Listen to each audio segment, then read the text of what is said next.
of the nation.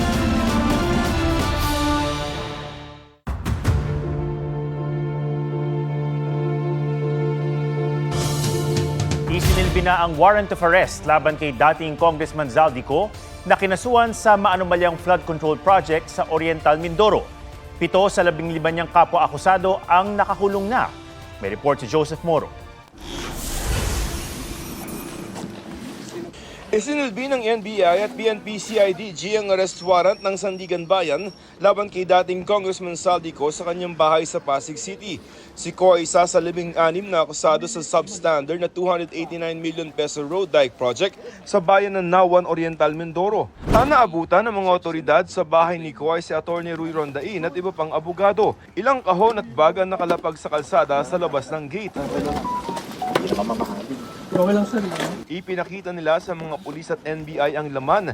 Ang isa may relo, ang iba hindi na binuksan. We are here to implement a warrant of arrest issued by the Sandigan 5th, 6th, tsaka 7th Division for malversation, violation of Section 3E, Section 3H of RA 3019 against accused Elizalde Salcedo Co. In your presence, we will enter the premises for you also to witness the proper implementation of the warrant. We consent only insofar as the warrant of arrest. Any search is limited to plain view. Nang pasukin ang loob ng bahay, nadatna ng isang kinalawang na vault pero hindi binuksan. Nasa living room naman ang maraming kahon, paintings, crates, mga bag at iba pang personal na gamit. Nadatna ng mga maletang iba't iba ang laki sa mga kwarto. May mga vault din na iba't ibang laki. Sa isa pang kwarto, maraming iba pang kahon. Gaya na naging usapan sa mga abogado ni Zaldico, ang layunin lamang ay i-implement ang warrant of arrest kaya walang search o seizure na ginawa. Plain view search lamang ang ginawa roon para malaman kung naroon si Ko. It seemed the procedure was followed. As agreed, plain view search. We're glad that the authorities respected our client's wishes. Inikutan din ng labas ng bahay. Nang tanungin ng kanyang abogado kung nasaan si Ko. We do not know. I'm sorry. Si Atty. Apostol ang tumanggap at pumirma sa warrant of arrest ni Ko. Ang 8 kapwa-akusado ni Ko nasa kustodiya ng gobyerno. Sila DPWH Mimaropa, Planning and Design Division OIC Dennis Abagon, dating DPWH Regional Director Gerald Pacanan, Project Engineer Felizardo Casuno, Division Chief na sina Dominic Serrano at Juliet Calvo, Assistant Regional Director na sina Jean Ryan Altea at Ruben Santos, at Accountant na si Lerma Caico. 7 sa kanila ang naaresto habang isa ang sumuko. Iniharap sila sa Sandigan Bayan 5th Division para sa kasong paglabag sa Anti-Graft and Corrupt Practices Act Section 3E, isang bailable offense. Non-bailable naman ang kaso nilang malversation of public funds dahil higit sa 8.8 million pesos ang di umunay ninakaw na pondo ng gobyerno. Dahil hindi kasama sa kasong malversation, nakapagpiyansa sa halagang 90,000 pesos si Calvo. Idinite naman sa female dormitory sa Camp Karingal si Caico. Samantalang ang 6 na iba pa ay dinala sa Quezon City Jail sa Payatas. Sa Huwebes, babasahan sila ng sakdal para sa kasong graft, habang sa December naman para sa kasong malversation. Lahat naman sila yung may kasamang mga counsel. Bibigyan namin sila ng ample na seguridad. Sa pagkarinig namin ay may gang na silang sinalihan, yung bahana sila gang. Ayon sa DILG, magkakasama ang 6 sa iisang kulungan at hindi bibigyan ng special treatment. Wala ho kami binibuksan na special wing. So kung saan yung mga general population ng Quezon City inmates, doon rin sila nakatira ngayon. Pinaghahanap ang 8 iba pang akusado.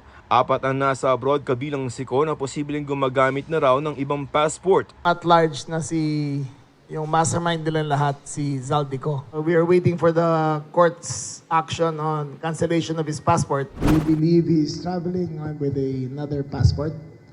We do not know if he's using another name. So, bine-verify pa namin eh. Si Aderma Angeli Alcazar naman sa New Zealand ang last known location batay sa impormasyon ng DILG at PNP. Nasa New York naman ang treasurer ng SunWest Incorporated na si Cesar Benaventura, habang nasa Jordan umano si Montrexis Tamayo ng DPWH.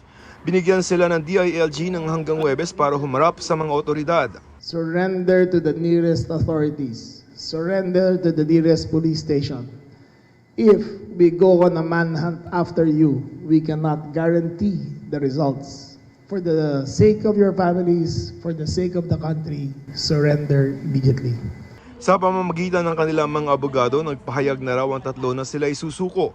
Samantala, kinumpirma ni Remulla na pagmamayari ng Vice Mayor ng Bansud Oriental Mindoro ang bahay sa Quezon City kung saan inresto si Dennis Abagon. Sa panayam ng GMA Integrated News kay Bansud Oriental Mindoro Vice Mayor Alma Mirano, iginit niya pinaupahan lamang niya ang bahay. Wala raw siyang ugnayan kay Abagon. Nakipagtulungan pa nga raw siya para maaresto si Abagon at nagbigay pahintulot na pasukin ang bahay.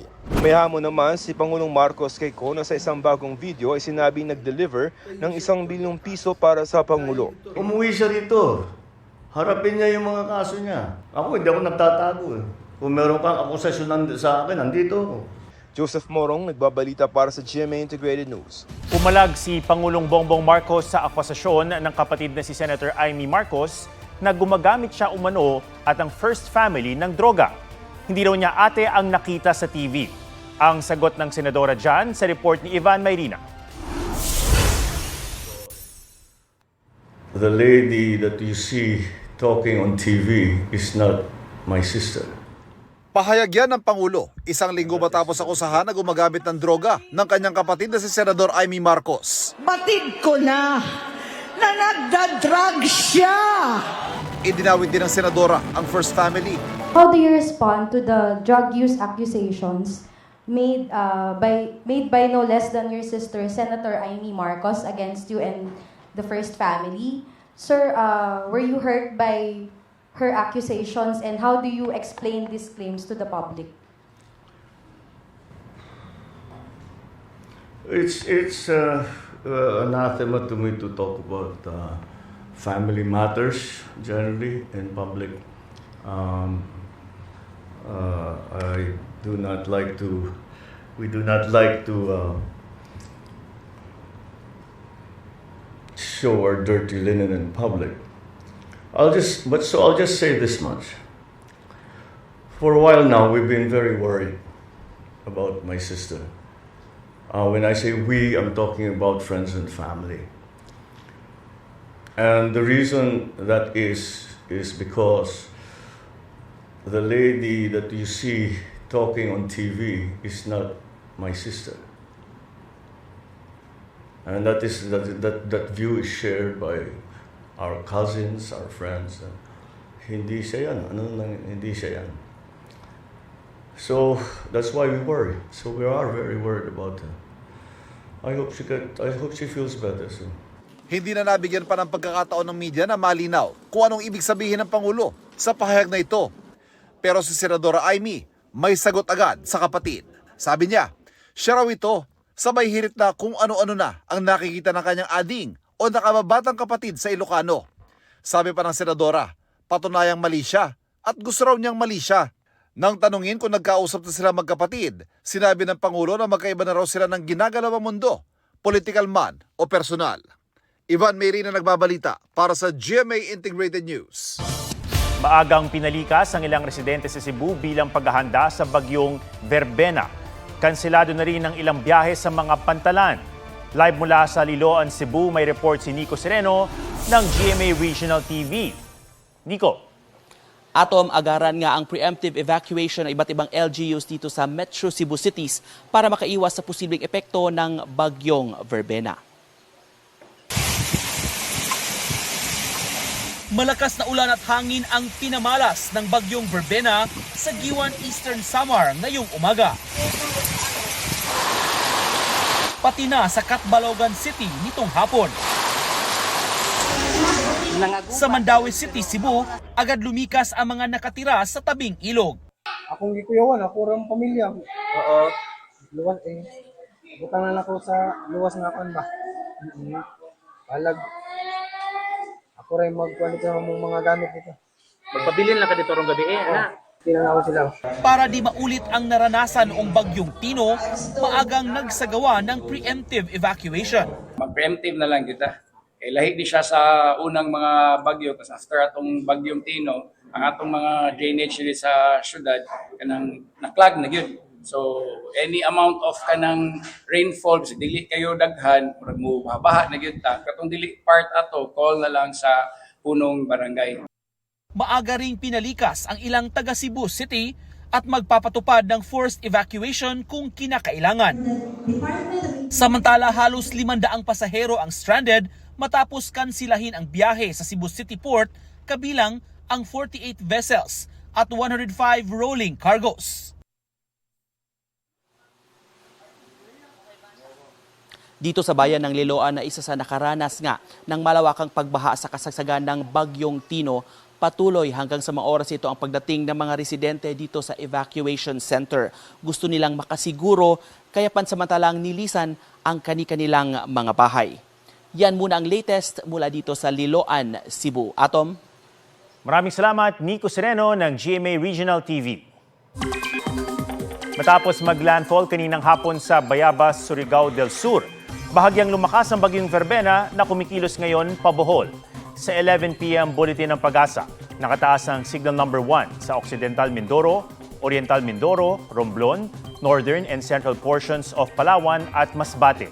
Gayon din sa Antique, Aklan, Capiz, Iloilo, Guimaras, Negros Occidental, Negros Oriental, Siquijor, Cebu, Bohol at Samar. Pati na sa Eastern Samar, Biliran, Leyte at Southern Leyte. Signal number 1 din sa Dinagat Islands, Surigao del Norte, Surigao del Sur, Agusan del Norte, Agusan del Sur, Camiguin, Misamis Oriental, gayon din sa northern portion ng Bukidnon, Misamis Occidental at Zamboanga del Norte. Huling namataan ng bagyong Verbena sa coastal waters ng Anda, Bohol. Kumikilos ito pa west-northwest at tatawirin ng Visayas at northern portion ng Palawan. Bago lumabas ng Philippine Area of Responsibility sa Miyerkules ng umaga. Nasang susunod itong dadaanan ng hilagang bahagi ng Kalayaan Islands bago lumabas sa PAR sa Huwebes.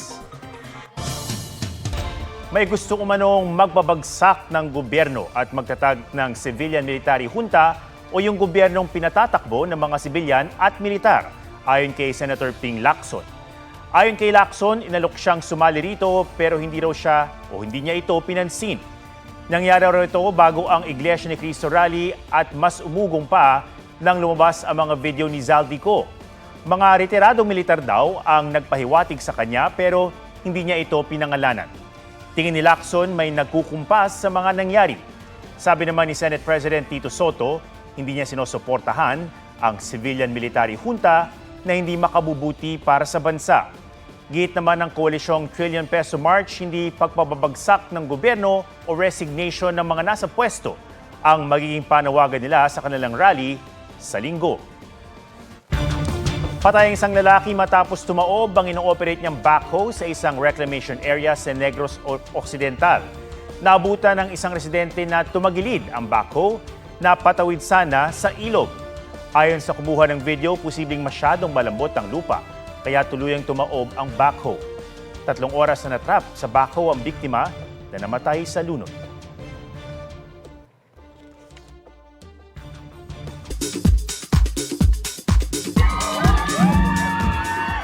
Jillian Ward at Eman Bacosa Pacquiao nagkita sa black carpet premiere ng KMJS Gabi ng Lagim The Movie. All smiles ang bagong sparkle artist nang ma-meet ang celebrity crush. Masaya po yung heart ko na nakita ko siya. So very thrilled and honored po na nakasama ko siya ngayon panood ng Gabi ng Lagim. Sobrang na-surprise po kasi wala akong idea at all. So nagulat po talaga ako. And ayun, syempre I'm very happy, very happy. Hindi ko na mapapanood na sa big screen ang horror trilogy this coming Wednesday. Yasser Marta, proud sa kanyang longest hike. Tagumpay na naakyat ng Kapuso Hunk ang Mount Irid sa Tanay Rizal. Miss Grand International 2025 Emma Mary Tiglao, balik bansa, mahigit 1 buwan matapos makoronahan. Mainit siyang sinalubong ng fans at pageant enthusiasts. Very festive ang float ni Emma na inspired sa Miss Grand International crown at kulay ng kanyang winning evening gown. Athena Imperial nagbabalita para sa GMA Integrated News. May naisip na hack ang isang netizen para makaiwas sa panlilimos ang mga nakilala niyang batang lansangan. Pusuan na yan sa report ni Sandra Aguinaldo.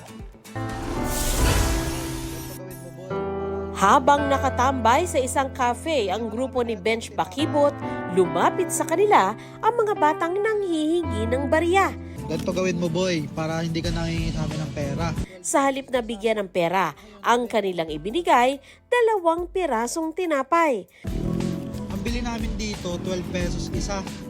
Ngayon, ibenta mo dito sa lahat ng kapulong. Ibenta mo ng 20 para maging pera. Wala pang 5 minuto, agad na bumalik ang mga batang nakangiti. Ang kanila kasing tinapay, sold out. Ilan? Tingin? Oh, di ba? Naging 50 pesos na. Binigyan kayong tip. Di ba? Ang galing nyo. Apir. Ang kanilang kita, umabot sa 300 pesos na ipinambili rin nila agad ng gatas para sa nakababatang kapatid. Ika nga nila, give a man a fish and you feed him for a day. Teach a man to fish and you feed him for a lifetime. Bagay na sinasabuhay raw ni Bench. Kasi po yung pag binigyan nyo sila ng pera, parang masasanay din sila eh. Kumbaga parang walang patutunguhan yung ibibigay mo sa kanila. Parang pang isang araw lang eh. At least kapag tinuruan mo sila kung paano magbenta, kung paano mangisda, habang buhay nilang tatatak sa isip nila kung paano kumita ng pera. Agad itong pinusuan ng mga netizen na naantig sa ginawa ni Bench. Kahapon, nung bumalik kami, yun po, nakabutan po namin sila, nagbebenta sila ng ulit yung tinapay. Tinuloy-tuloy pa rin nila. Nagbilimos kayo? Hindi. Sandra Aguinaldo nagbabalita para sa GMA Integrated News. At yan po ang State of the Nation para sa mas malaking misyon at para sa mas malawak na paglilingkod sa bayan. Ako si Ato Maraulio mula sa GMA Integrated News, ang News Authority ng Pilipino.